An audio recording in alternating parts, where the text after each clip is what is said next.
Hello बेटा, कल हमने कर लिया था अंत वस्तु और मध्यवर्ती वस्तुओं में अंतर। आज हम करेंगे अगला क्वेश्चन, उपभोक्ता वस्तुएं या उपभोग वस्तुएं क्या होती हैं, ये कितने प्रकार की होती हैं। तो उपभोक्ता वस्तुएं वे वस्तुएं होती हैं जो मनुष्य की आवश्यकताओं को प्रत्यक्ष रूप से संतुष्ट करती हैं। इनका इस्तेमाल अन्य वस्तुओं के उत्पादन हेतु नहीं किया जाता। जैसे परिवार द्वारा उपभोग किया गया दूध, आइसक्रीम। उपभोक्ता वस्तुएं निम्न तरह की होती हैं। कौन सी? टिकाऊ उपभोक्ता वस्तुएं। ये वे वस्तुएं होती हैं जिनका उपभोक्ता कई वर्षों तक उपयोग कर सकता है, अर्थात ऐसी वस्तुएं उपभोक्ता की आवश्यकता को लंबे समय तक संतुष्ट करते रहती हैं। जैसे टीवी, कार, स्कूटर आदि ऐसी वस्तुओं के उदाहरण हैं। दूसरा है अर्ध टिकाऊ उपभोक्ता वस्तुएं। ये वे वस्तुएं होती हैं जिनका उपयोग 1 वर्ष या उससे कुछ अधिक समय हेतु किया जा सकता है। कपड़े, नौकरी व बिजली का सामान आदि इसके उदाहरण हैं। दूसरा है गैर टिकाऊ तथा एकल उपयोग उपभोक्ता वस्तुएं। ये वे वस्तुएं होती हैं जो उपभोक्ता की आवश्यकताओं को केवल एक बार संतुष्ट करती हैं, अर्थात एक बार उपयोग करने से ये समाप्त हो जाती हैं। गैस, दूध, पेट्रोल आदि इसके उदाहरण हैं। फिर है सेवाएं। सेवाएं वे गैर भौतिक वस्तुएं होती हैं जिनको मानवीय आवश्यकताओं को प्रत्यक्ष रूप से संतुष्ट करती हैं। जैसे वकील, डॉक्टर, घरेलू नौकर आदि की सेवाएं इसके उदाहरण हैं। आगे कह रहा है कि पूंजीगत या उत्पादक वस्तुएं क्या होती है, ये कितने प्रकार की होती हैं।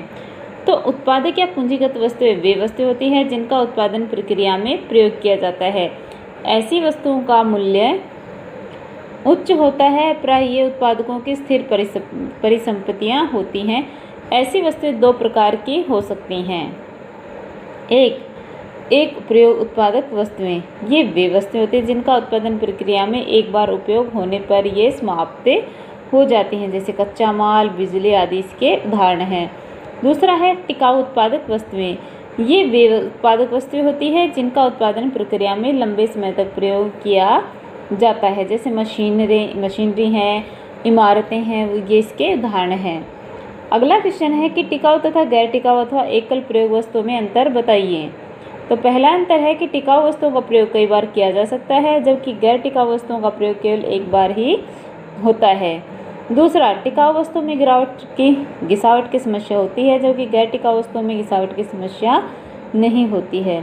तीसरा, टिकाऊ वस्तुओं की मांग का सही अनुमान लगाना कठिन है, जबकि गैर टिकाऊ वस्तुओं की मांग का सही अनुमान लगाया जा सकता है। आगे है स्टॉक व प्रवाह का अर्थ बताते हुए इनमें अंतर व संबंध बताइए।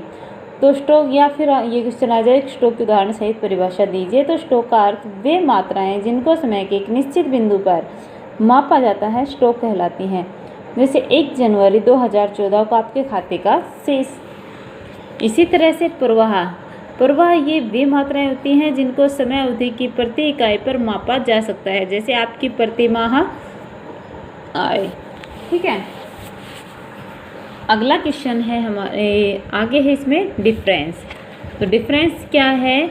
डिफरेंस है हमारे पास स्टॉक का संबंध एक निश्चित बिंदु से होता है, जबकि प्रवाह का संबंध एक निश्चित अवधि से होता है। स्टॉक का संबंध एक निश्चित बिंदु से होता है और प्रवाह का संबंध किससे होता है? एक समय अवधि से। दूसरा है स्टॉक का समय काल नहीं होता, जबकि प्रवाह का समय काल होता है, जैसे प्रतिदिन, प्रति सप्ताह, प्रति वर्ष। 3, स्टॉक प्रवाह को प्रभावित करता है, क्योंकि स्टॉक जितना अधिक होगा प्रवाह भी उतना ही अधिक होगा। इसी तरह प्रवाह के अधिक होने पर स्टॉक भी उतना ही अधिक हो जाता है। 4, कई चर स्टॉक व प्रवाह दोनों ही होते हैं, जैसे धन स्टॉक है जबकि आय उसका प्रवाह है। 5, संपत्ति, पूंजी, बैंक जमा व एक देश में मुद्रा की पूर्ति स्टॉक के क्या हैं? उदाहरण।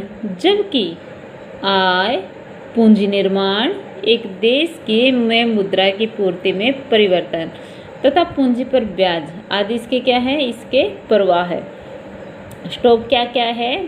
संपत्ति, पूंजी, बैंक जमा और एक देश में मुद्रा की पूर्ति, ये स्टॉक के उदाहरण है। बल्कि प्रवाह के उदाहरण कौन कौन से हैं? आय, पूंजी निर्माण, एक देश में मुद्रा की पूर्ति में परिवर्तन और पूंजी पर ब्याज। आगे कह रहा है कि निवेश की धारणा को समझाइए। निवेश के घटक कौन कौन से हैं? तो पूंजीगत पदार्थों के स्टॉक में होने वाली वृद्धि निवेश कहलाती है। निवेश को पूंजी निर्माण की प्रक्रिया के रूप में भी परिभाषित किया जा सकता है। निवेश एक ऐसी प्रक्रिया है जिसमें पूंजी के स्टॉक में वृद्धि होती है। निवेश के घटक क्या हैं? स्थिर निवेश। स्थिर निवेश से अर्थ एक लेखा वर्ष की अवधि में उत्पादकों की स्थिर परिसंपत्तियों के स्टॉक में वृद्धि होने से है। दूसरा है माल सूची निवेश। किसी एक समय पर उत्पादकों के पास जो स्टॉक होता है उसमें एक तैयार वस्तुएं, अर्ध तैयार वस्तुएं या कच्चा माल शामिल होता है। इसे माल सूची स्टॉक कहा जाता है। वर्ष के दौरान माल सूची स्टॉक में होने वाले परिवर्तन को उत्पादक का माल सूची निवेश भी कहते हैं। तो ये 5 क्वेश्चन आपको लर्न और राइट करने हैं। Thank you.